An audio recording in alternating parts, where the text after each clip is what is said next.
A huge thank you to patron Ilamise Poulis for suggesting today's video topic. If you want to suggest a topic for next Wednesday's Name Explain video, all you have to do is support Name Explain on Patreon for $1 a month. Find out more by visiting patreon.com/Name Explain, which will be linked down below. Anyway, last names tend to be pretty old things, but that's kind of the point of them. A key purpose in the existence of last names is their ability to connect families, whether that be current families like parents and children, or connecting families across history. Last names allow many people to trace their origins and find their ancestors who lived in the far past, people who lived completely different lives to them, but a common name signifies that they are connected. People are able to trace their families through last names for centuries, which shows us just how old last names really are. Last names came into prominence in around the 11th century AD in the English-speaking world, and this of course occurred in Britain at the time. During this period of history, settlements in Britain were expanding for a variety of reasons. This population expansion made it difficult to keep track of people, especially considering the fact that everyone only had one name, and not all those single names were unique. A single town could have 20 Toms, 15 Abigails, and 35 Sams, and there wouldn't be an easy way to differentiate them. To combat this confusion, many people started adopting things called bynames. These bynames went at the end of their actual name and originated from things such as where they lived or what they did for work. These bynames were eventually passed on to children and became many of the last names we have today.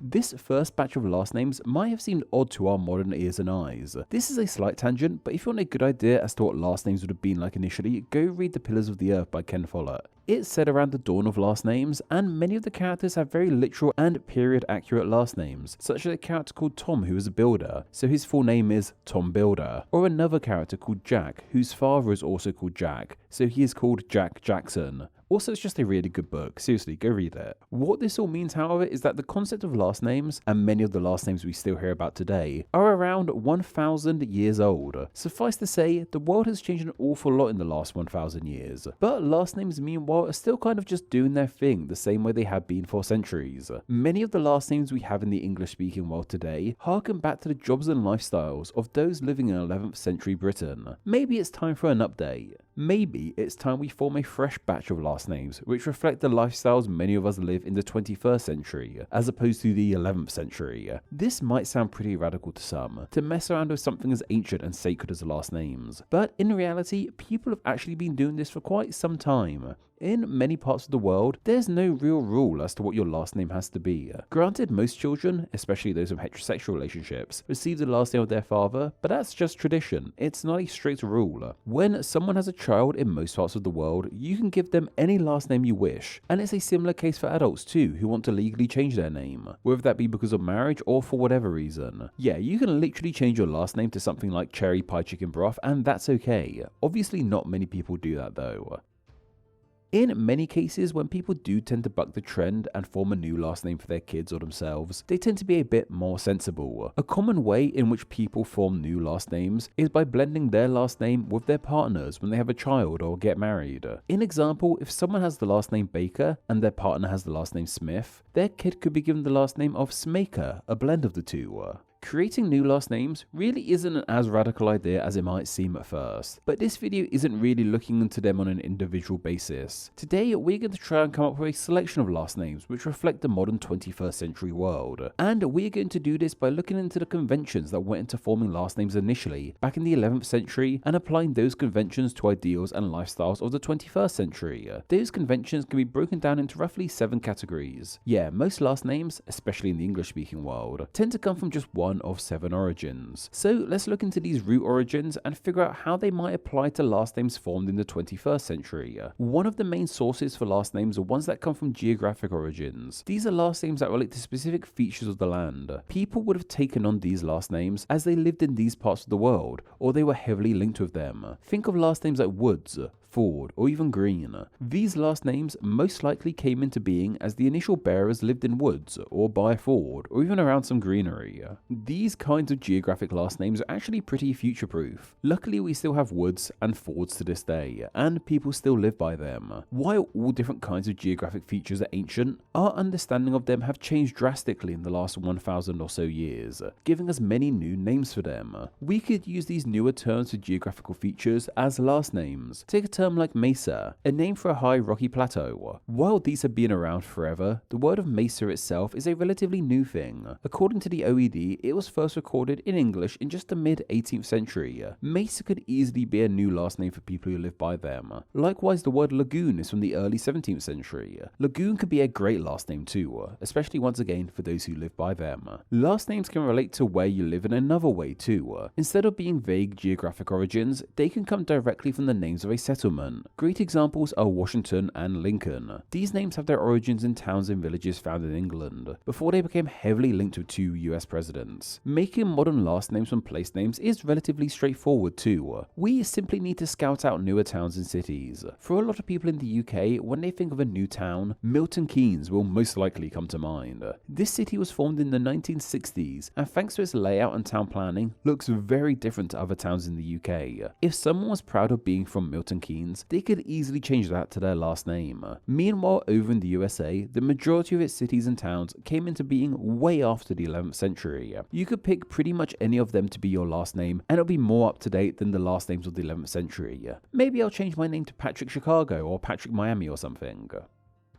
Some of the more interesting last names out there are ones which derive from occupations. In the past, many people stuck to one profession across their life, and took last names which reflected this fact. Baker is a prime example, as the initial bearers of this name would have baked for a living, as is Smith, which derived from blacksmiths and other kinds of smiths. Of course, the workplace has changed an awful lot in the last 1,000 years. While we still have bakers, blacksmiths aren't quite as prevalent as they once were. To find more current jobs we could form into last names, I found a list of high-paying 21st century jobs from the recruitment website Indeed, and it is rife with more modern occupational last names. Web development is a huge industry these days, so maybe developer could become a last name. Web is already a last name, so maybe it could get revitalized. Likewise, admin is a word very commonly used today in the workplace. Admin could be a pretty fun modern last name too. A lot of these jobs fall into the white collar category, so maybe just white collar could be a last name too. Johnny White Collar, I don't know, has a good ring to it. Beyond white collar work, roles in retail and hospitality have boosted in popularity too since the 11th century AD. Maybe waiter could be a last name, or even cashier. Cashier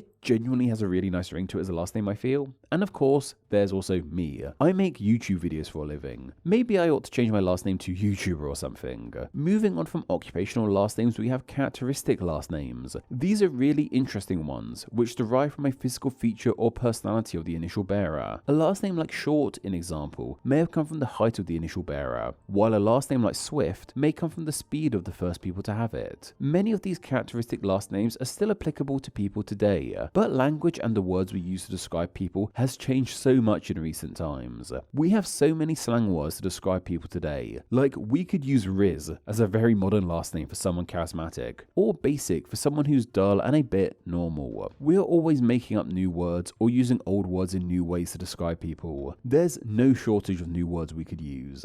The next two ways in which we form last names aren't as common, one of those being from estates. This is where many of the more higher class last names of Britain came from, via wealthy landowners who didn't do any real jobs so they couldn't be named after their occupations, nor did they live in normal towns so couldn't be named after their settlements. Surnames like Windsor or Mountbatten come to mind in these cases. It's hard to figure out specific examples of modern versions of these last names. I guess if someone owned a more recently developed estate, they could change their last name to whatever they called their estate. Maybe we just ditch this idea altogether. One that kind of links to this one are patronage last names. These are names taken on by people who worked for notable people, like those who ran estates. These aren't too common, but apparently the prefix of Fitz in names such as Fitzpatrick or Fitzgerald can mean servant, as well as meaning son of. We can apply this to the modern setting once again by going into occupations. If you're employed by a company, you could take on their name as your own in a patronage manner. You could become Fitz Walmart or Fitz Disney depending on who you work for. Or maybe you really like someone's work and support them and you could take their name. Like, do any of my patrons fancy becoming Fitz Name Explainer or anything like that?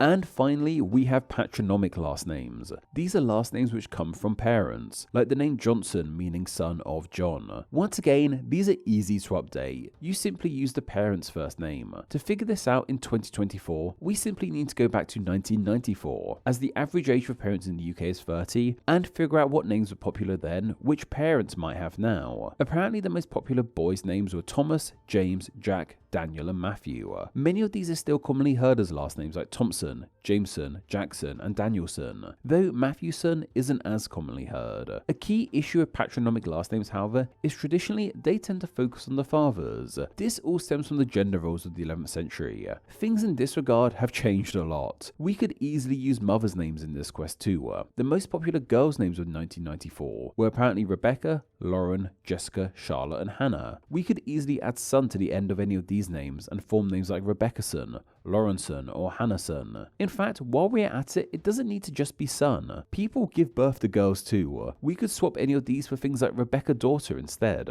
But if you couldn't guess, a few of these suggestions were just a little bit tongue-in-cheek. This video is way more hypothetical than it is factual, but it's a fun look into how last names were formed in the first place and what would happen if we applied those conventions to the world of today. In no way am I suggesting we should all change our last names, nor do I think any of the names I suggested have any real sticking power. A lot of these names may sound silly to us today, but I'm sure many of the last names we all know today sounded silly when they first came into being. I mean, just go ask Tom Builder or Jack Jackson of Kingsbridge. Name Explained depends on viewers like yourself supporting the channel financially on Patreon, so a huge thank you to everyone who does. Donating just $1 a month helps the channel amazingly and gets you bonuses including ad-free videos, exclusive content, the power to request ideas to be made into actual Name Explain videos, and your name at the end of the video with all these awesome people. Visit patreon.com/NameExplain or click the link down below to find out how you too can support the channel. Thank you.